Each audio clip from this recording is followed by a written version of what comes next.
Hi friends, చిక్కుడుకాయ curry చేస్తున్నా. చూడండి, జీలకర్ర వేసాను.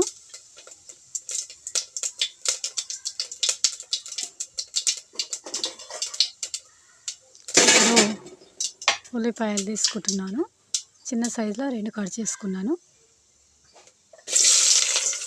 ఉల్లిపాయలు కొంచెం వేగనియాలి.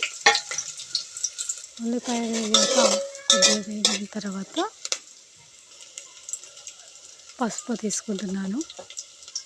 1/2 టీ స్పూన్ పసుపు వాసన పోయేంత వరకు కొంచెం కలపాలి. అలా కలుపుకోవాలి. స్టవ్ సిమ్లో ఉంచుకోవాలి. ఇప్పుడు అల్లం వెల్లుల్లి పేస్ట్ వేస్తున్నాను. అల్లం పేస్ట్ కూడా పచ్చివాసన పోయేంత వరకు కలుపుకోవాలి.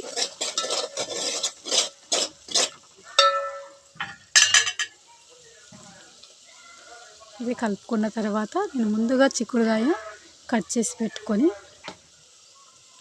ఇప్పుడు దీంట్లో చిక్కుడుకాయను వేసేస్తున్నాను. వేసాక ఒకసారి కలపాలి. మొత్తం కలిపిన తర్వాత కాసేపు ఉడకనివ్వండి. అలాగే కొద్దిగా ఉడకనివ్వండి. కొద్దిగా ఉడికిన తర్వాత అలా ఉడుకుతూ ఉంది. చూడండి ఎలా ఉడికిందో. ఇది కొద్దిగా ఉడికిన తర్వాత మనం కారం తీసుకోవాలి. నేనైతే కారం తీసుకుంటున్నాను. 2 స్పూన్స్ కారం వేస్తున్నాను.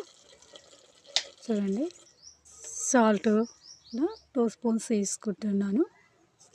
చూడండి ఫ్రెండ్స్, సాల్ట్ మాత్రం చూసి వేసుకోండి మీరు. ఇప్పుడు కారంతో సాల్ట్ 2 కూడా కలపాలి.